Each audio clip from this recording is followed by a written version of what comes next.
The most famous death in history is the death of Jesus of Nazareth. We have an absolutely stunning archaeological discovery.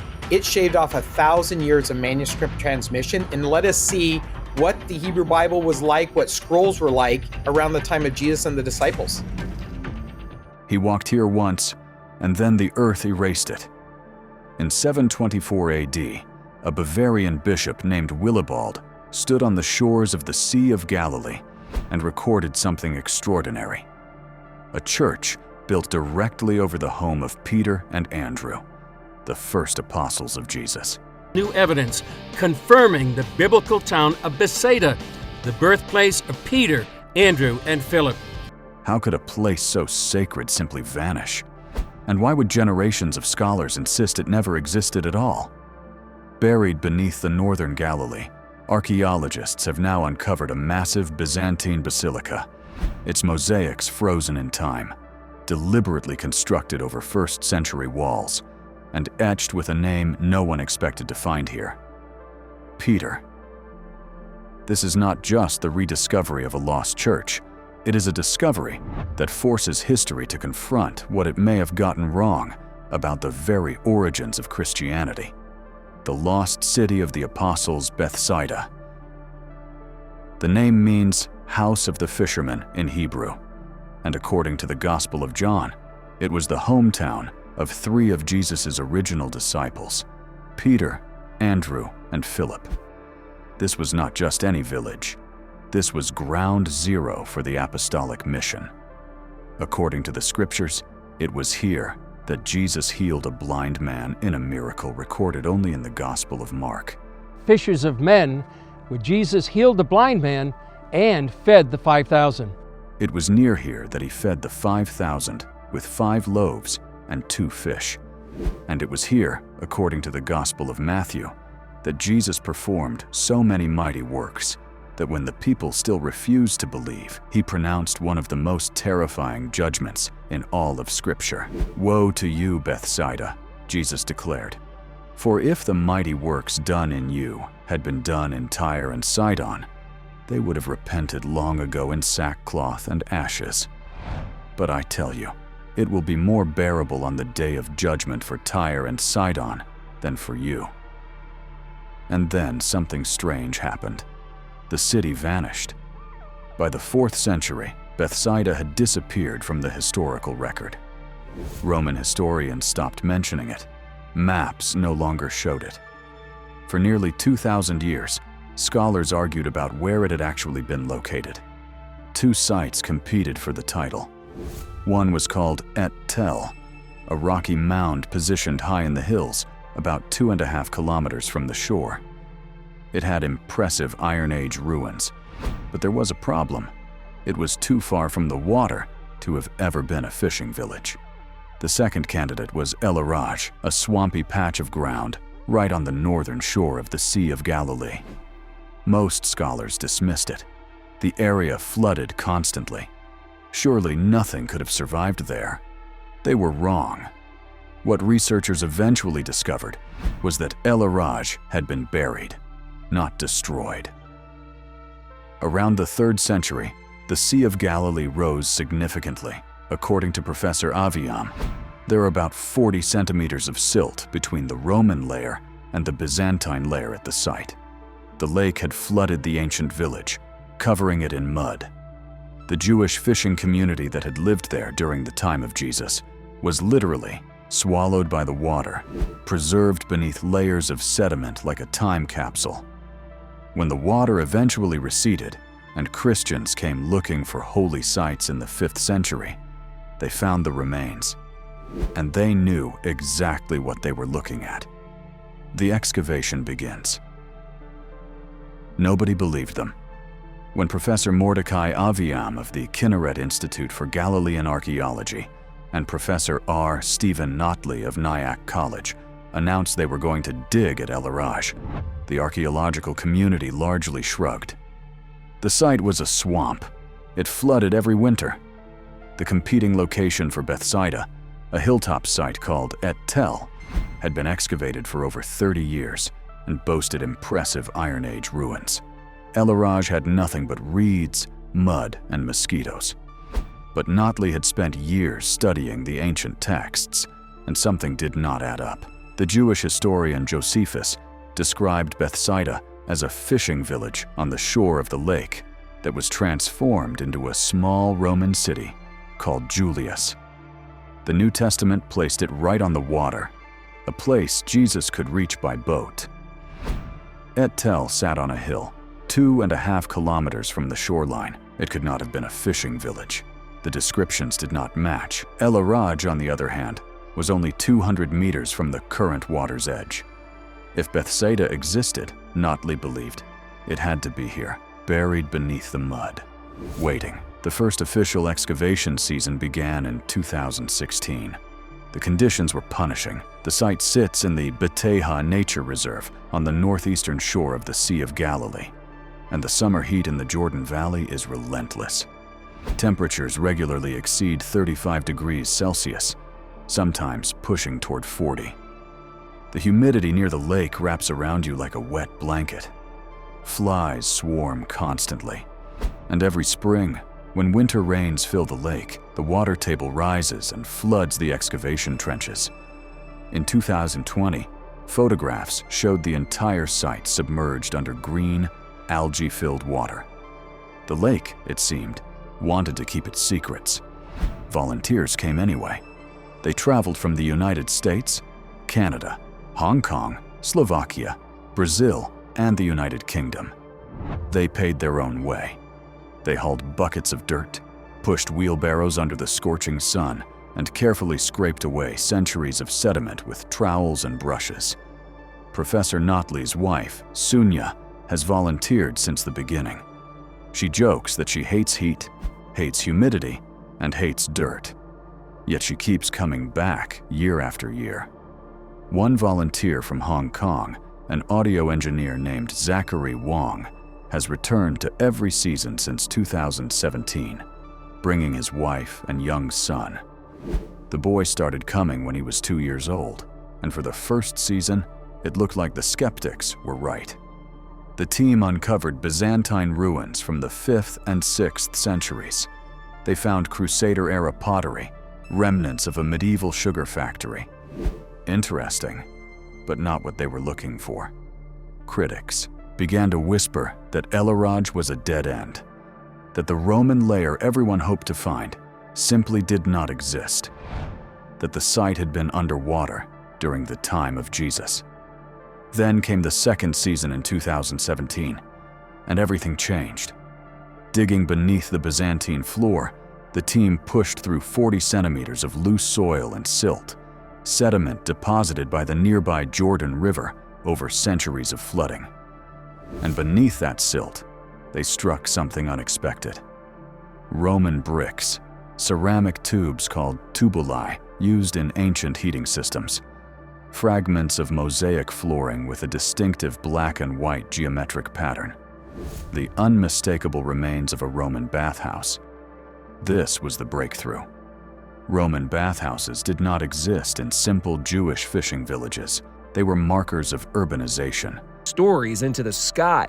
The baths of Karkala were one of the most luxurious spas the world has ever known. Of Greco-Roman civic culture. Exactly what Josephus described when he wrote that Bethsaida had been elevated to the status of a polis. The bathhouse mosaics were discovered at 201 meters below sea level, 3 meters lower than scholars had believed possible for the 1st century lake level. The excavation team announced that their discovery would force a complete rewriting of the geographical understanding of the Sea of Galilee in the time of Jesus. More evidence poured in with each passing season. A silver denarius coin of the Emperor Nero, minted between 65 and 66 AD. Knife-paired Herodian oil lamps, a style produced only in Jerusalem before the temple's destruction in 70 AD, proving Jewish presence during Christ's lifetime.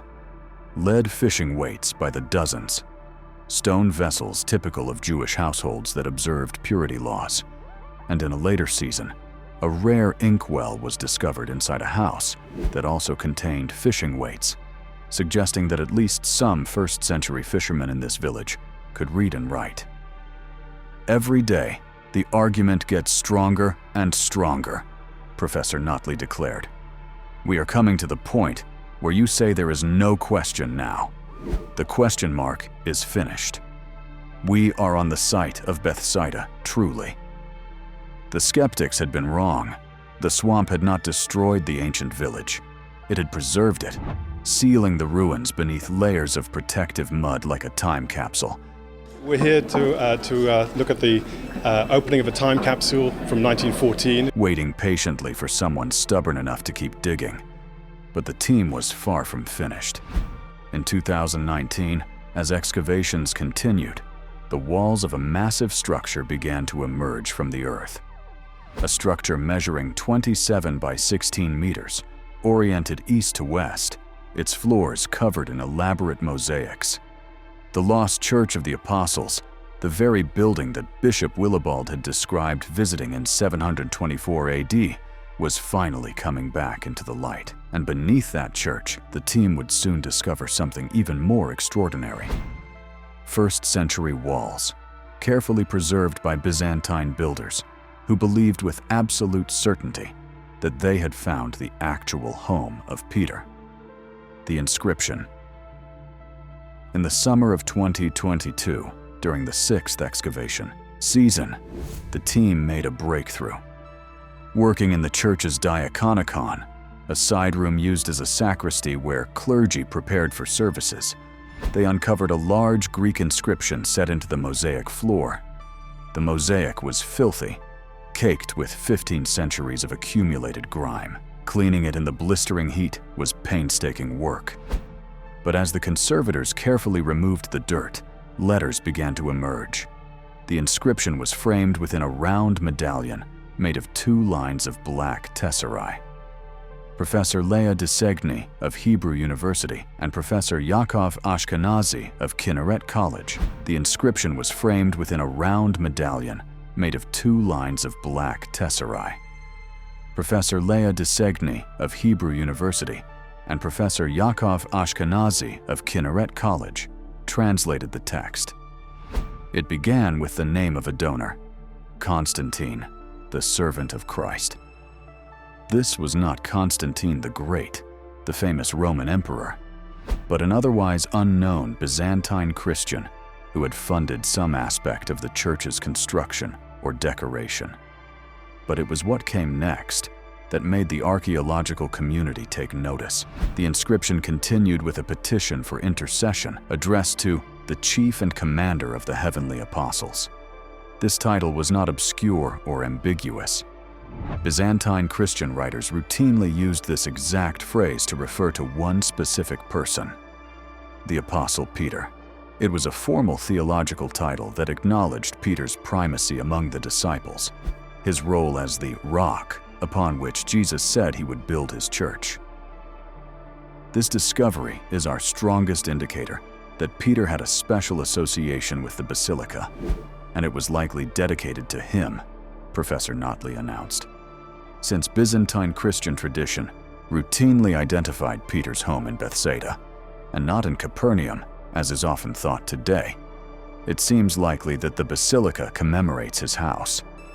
The inscription also referred to Peter as the keeper of the keys, an unmistakable reference to the famous passage in Matthew, where Jesus tells Peter, "I will give you the keys of the kingdom of heaven." Here, in the mud of Galilee, 15 centuries after it was laid, was direct written evidence that Byzantine Christians believed this exact spot was where Peter had lived. Professor Notley went further.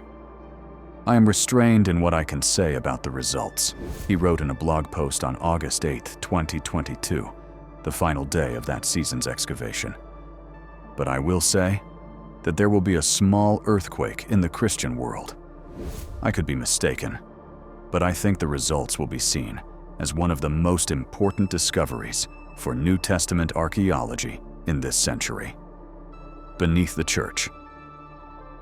But the team was not finished, because the real mystery lay not in the church itself, but in what the church had been built upon. In late 2023, excavations continued despite the outbreak of war in Israel on October 7th. Foreign volunteers departed, but Israeli team members pressed on. They concentrated their efforts on the area beneath the church's apse, the semicircular eastern end where the altar would have stood. And as they dug down through the Byzantine floor, they made a stunning discovery. 2 walls. One dated to the 2nd or 3rd century AD, and beneath that, another wall that dated to the 1st century, the exact period when Jesus was alive. This was the smoking gun. We don't have proof that this was Peter's house, Professor Aviam admitted, but the builders may have believed it was the home of Peter and Andrew. It's exactly like Capernaum, where the church was constructed directly over what they called Peter's house. Peter was born in Bethsaida, but he moved to Capernaum because his wife was from there. The evidence was circumstantial but compelling. The Byzantine architects had not simply plopped their church down in a convenient location. They had carefully, deliberately aligned their basilica to center it over one specific 1st century structure. Even more remarkably, when they rebuilt the church in the late 5th century, they chose to orient it to align with what the team calls a sacred wall beneath the apse, even though it meant the building was not perfectly east-west oriented. In the ancient world, you did not build a massive church over a random fisherman's dwelling. You built it over something significant, something you believed was holy. Further excavations revealed additional evidence. Beneath the church, the team found Roman-era artifacts, lid weights used for fishing nets, fish hooks, stone vessels typical of Jewish households, Jewish oil lamps, and coins from the 1st century. This was a Jewish fishing village that had been active during the exact decades when Jesus walked these shores, preaching to the crowds and calling fishermen to become fishers of men. The earthquake and the burial. The church appears to have operated for roughly 300 years, from the late 5th century to the 8th century.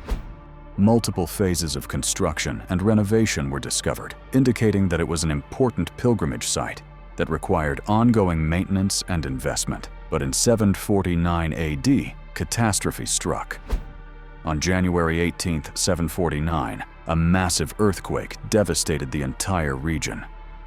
The epicenter was in the Galilee, and the destruction was apocalyptic.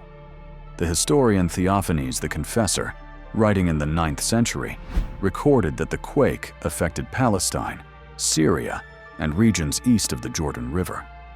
Churches and monasteries collapsed. Cities were leveled. Tiberias, the major city on the Sea of Galilee, was completely destroyed. Beit Shohan, the ancient city of Scythopolis, was reduced to rubble, its Roman theater and bathhouses collapsing, its aqueducts severed. At Hippos, overlooking the eastern shore of the lake, archaeologists have found the columns of the cathedral basilica lying in rows exactly where they fell, toppled by the shaking ground. The earthquake is estimated to have caused tens of thousands of casualties. The Church of the Apostles at Bethsaida did not survive. Its walls collapsed. Its beautiful mosaics were buried. And then something strange happened. Instead of rebuilding, someone deliberately sealed the site. Walls were constructed atop the ruins, following the exact footprint of the original structure. But these new walls had no doors. There was no way to enter. Why this could have been done is quite the head-scratcher, researchers noted. The church was not just destroyed, it was intentionally buried. Was it a protective measure?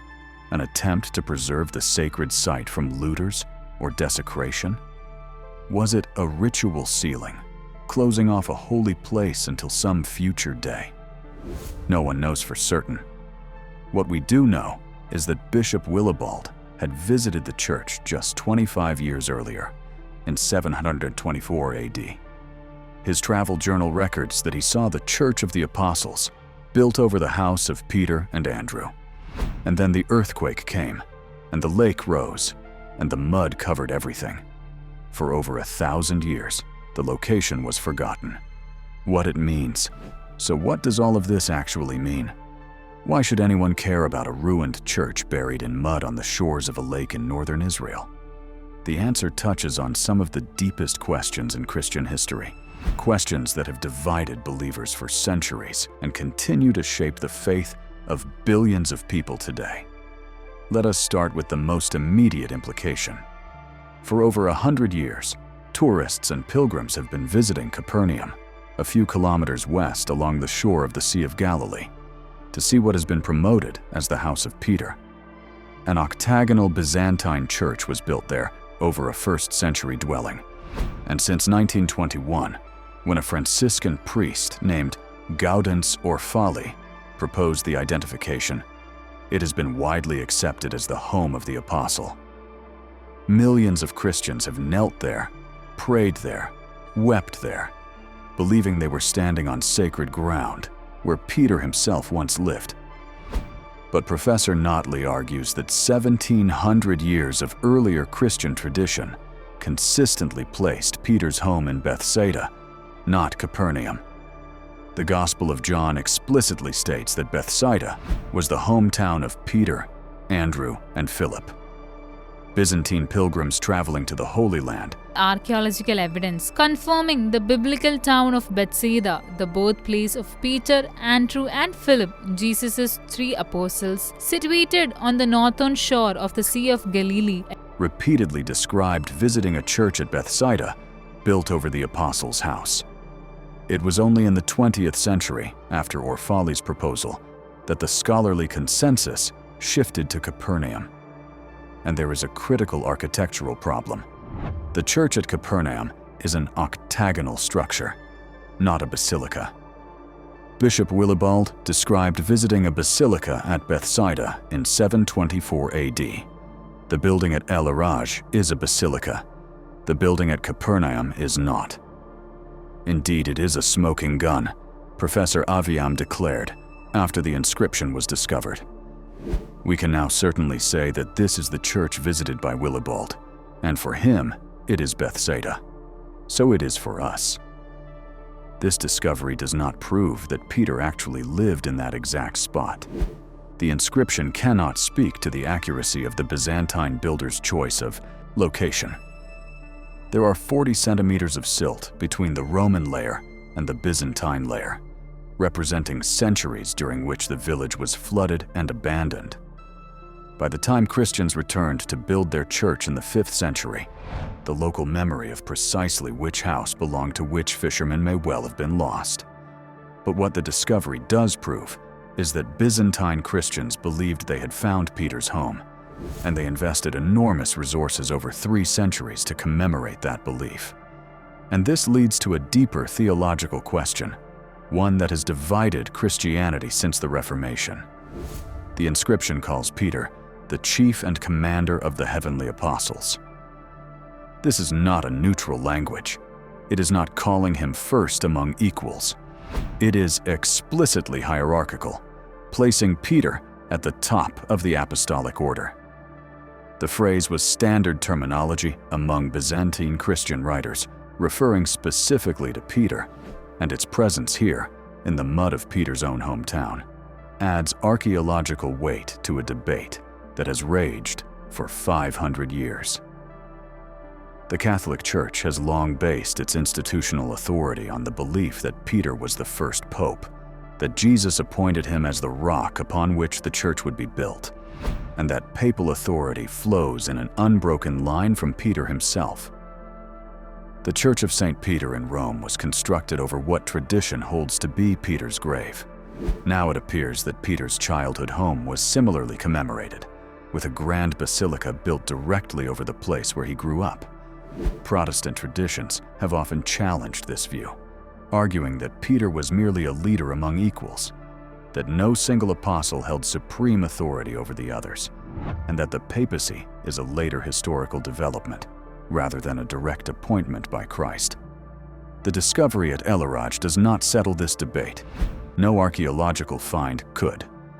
But it provides a data point, preserved in stone for 15 centuries, showing that at least some 5th century Christians in the Galilee viewed Peter as the undisputed head of the apostolic hierarchy. There is also a broader historical significance. 4th century writings by Epiphanius indicate that a man named Joseph of Tiberias sought permission from Emperor Constantine to construct churches at various locations in the Galilee associated with Jesus' ministry. Archaeological evidence at sites like Tabgha and Capernaum, archaeological evidence site called Beit Loya, and within the ruins themselves and in the surrounding hills are many, many caves. Shows that 4th century Christian structures were later replaced by larger 5th century buildings. The discovery at El Araj fits this pattern exactly, suggesting a coordinated early Christian initiative to identify and commemorate the significant locations of the gospel narratives. These were not random buildings constructed in arbitrary locations. They were deliberate monuments, built by people who believed they were preserving sacred history. The Byzantine builders at Bethsaida carefully aligned their church over 1st century walls, even adjusting the orientation of the building to center it on what they considered a sacred structure. They were not guessing. They were acting on tradition, on memory, on belief passed down through generations. I think the results will be seen as one of the most important discoveries for New Testament archaeology in this century, Professor Notley predicted. Whether or not that assessment proves accurate, the discovery at El Araj has already accomplished something remarkable. It has given us physical evidence of how early Christians understood their own history. It has shown us what they believed, what they valued, what they were willing to build and preserve across centuries of war, earthquake, and flood. And it has reminded us that beneath the mud of forgotten places, the past is still waiting to be found. The mystery of the name. There is one final twist to this story. A linguistic puzzle that Professor Notley believes supports the identification of El Araj as Bethsaida. The name El Araj is Arabic, and it means the lame man. This is a strange name for a place. Why would a fishing village on the shores of a lake be called the Lame Man? Notley traced the mystery back to an ancient scribal error. In the Gospel of John, there is an account of Jesus healing a lame man at a pool in Jerusalem called Bethzatha, or in some manuscripts, Bethesda. Early Christian scribes, copying the New Testament by hand in Greek, sometimes confused similar-sounding names. Some of the oldest manuscripts show evidence that the name Bethesda in Jerusalem was corrected to read Bethsaida. At some point, possibly during the Ottoman period, local tradition may have conflated the two sites. The fishing village of Bethsaida became associated with the healing of the lame man, and the Arabic name, El Araj, the lame man, stuck. If this theory is correct, then the very name of the site preserves a garbled memory of its biblical identity. Now, there is in Jerusalem by the Sheep Gate a pool called Bethzatha, which has 5 porticos, the Gospel of John reads. In these lay a multitude of invalids, blind, lame, paralyzed. The word lame appears in the biblical text, and somehow, across centuries of linguistic drift and scribal confusion, that word attached itself to a village on the shores of the Sea of Galilee, pointing like a buried marker to a place that history had forgotten. The ground at El Araj is quiet again, but it is no longer silent. Beneath layers of stone and silt, belief has been preserved, measured, built, and sealed by those who were certain they stood on holy ground. Archaeology cannot give us certainty, only intention. And here, the intention is unmistakable. A church raised with precision, a name carved in stone, a memory protected for 13 centuries, waiting to be uncovered. If this is not proof, it is something far more unsettling, conviction frozen in time.